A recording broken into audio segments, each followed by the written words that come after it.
कहानियों का जुक बॉक्स।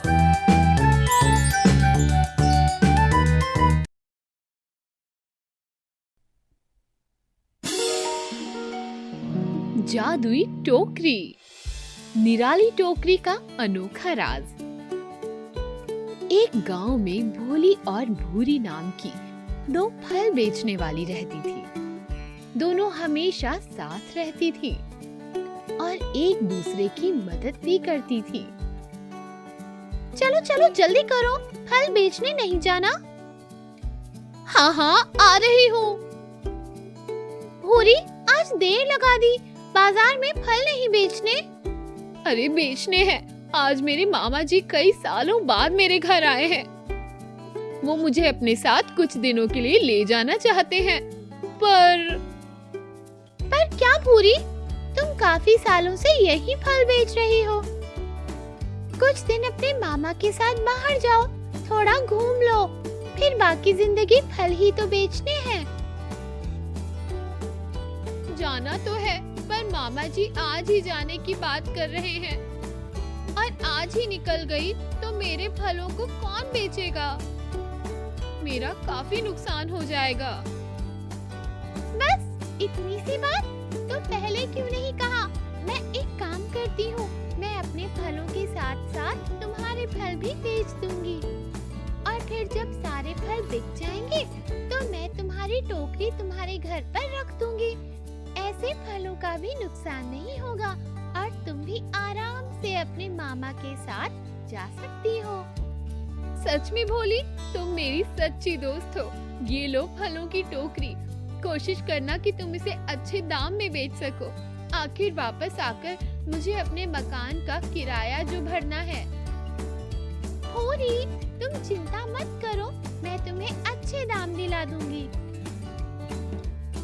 भोली की बात सुनकर भूरी खुशी खुशी अपने मामा जी के साथ घूमने निकल गई।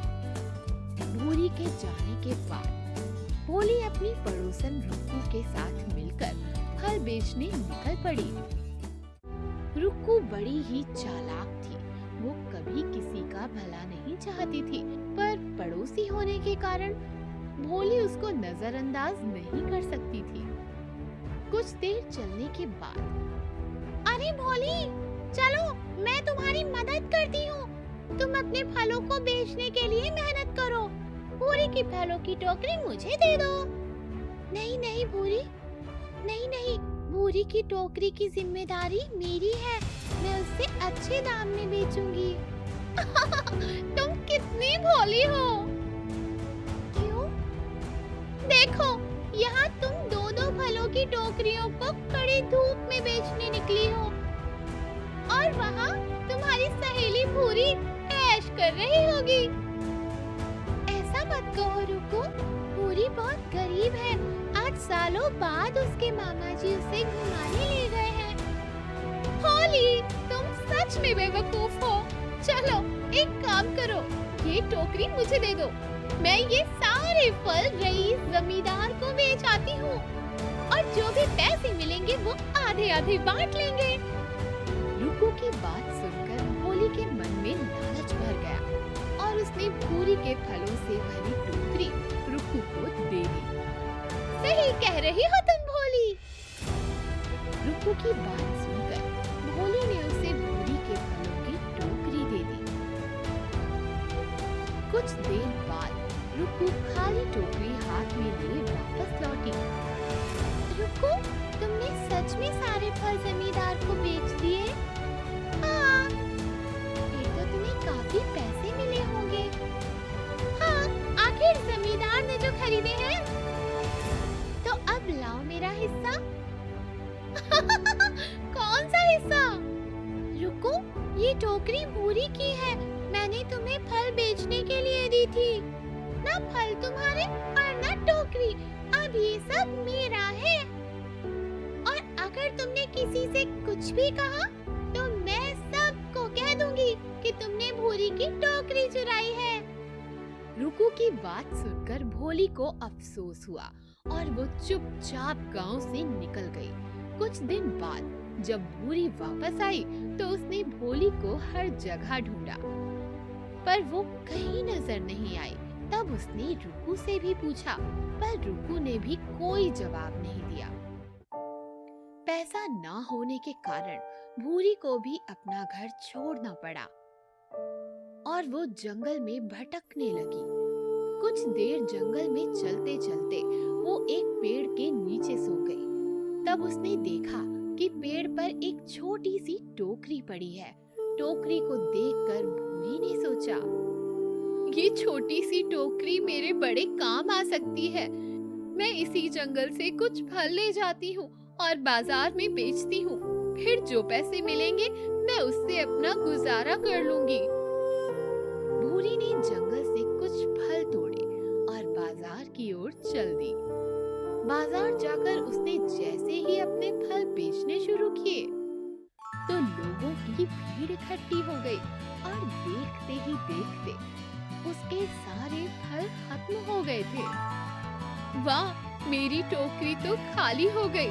काश कुछ और फल होते तो मैं थोड़े और पैसे बना लेती। फिर मेरे सर पर एक बार फिर छत होगी।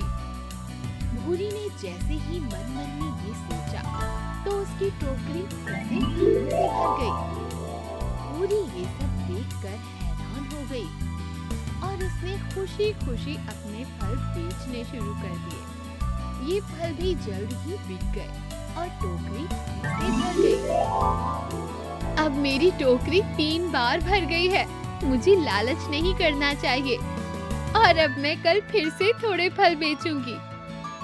भूरी हर रोज फल बेचती और पैसे बचाकर उनसे अपने लिए एक बड़ा घर खरीदा, पर वो हमेशा अपनी कमाई का एक हिस्सा गरीबों में बांट देती थी। एक दिन वो गरीबों को खाना बांट रही थी तो उसने देखा कि भोली भी वहाँ खड़ी है। भूरी को देखकर भोली ने अपनी नजर झुका ली और शर्मा कर वहाँ से निकलने लगी। तब, अरे भोली, कहाँ जा रही हो? मैंने तुम्हें कहाँ नहीं ढूंढा। भूरी, मुझे माफ कर दो।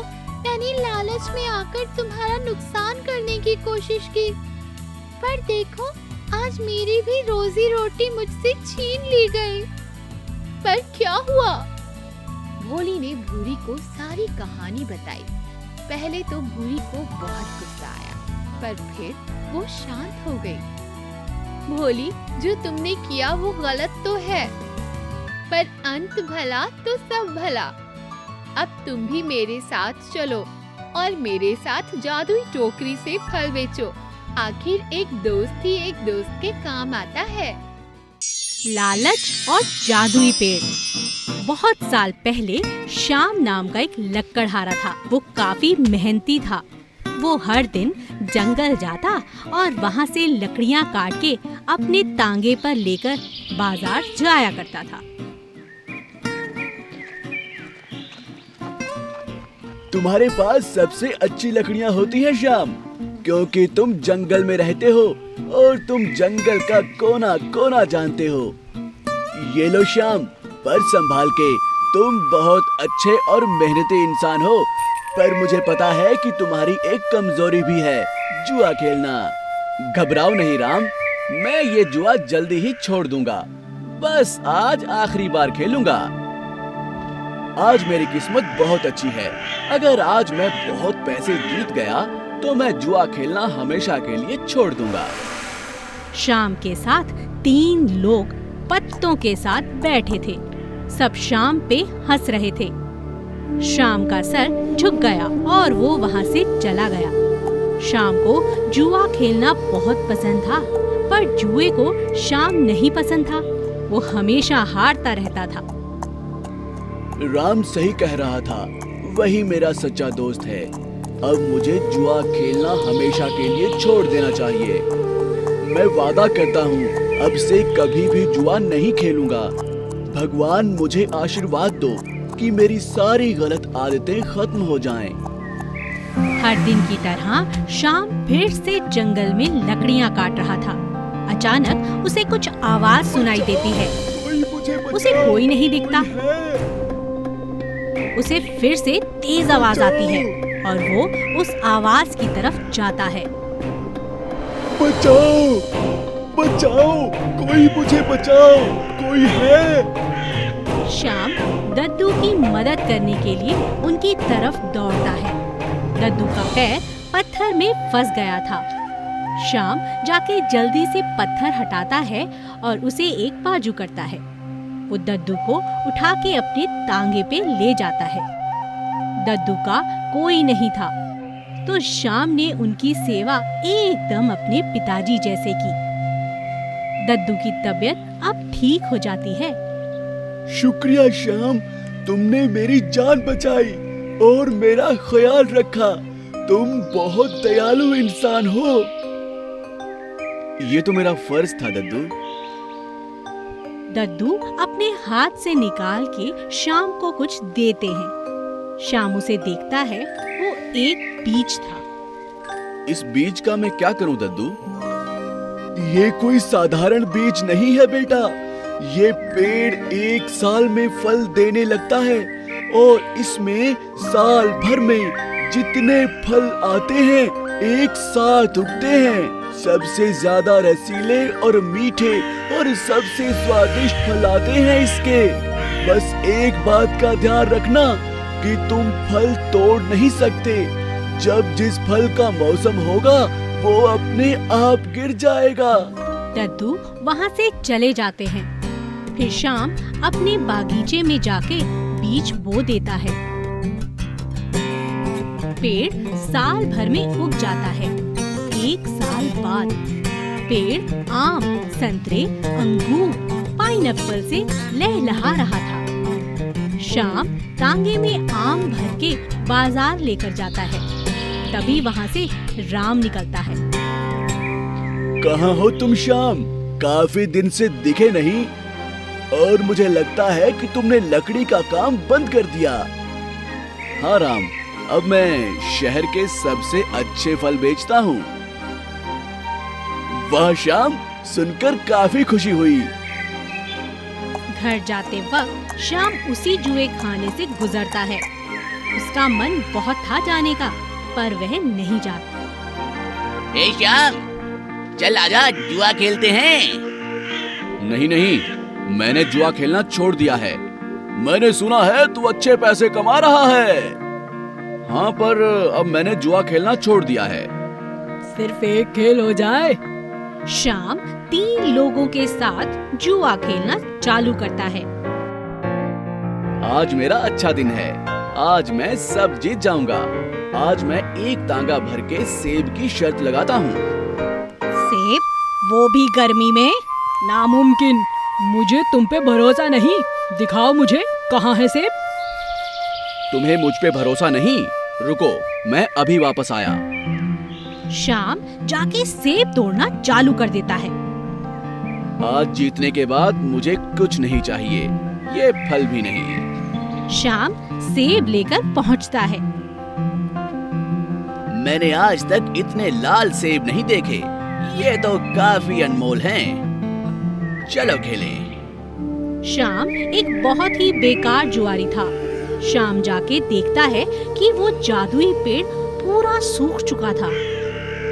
हे भगवान, मैं क्यों इतना लालची बना? इस लालच के कारण मैंने सब खो दिया।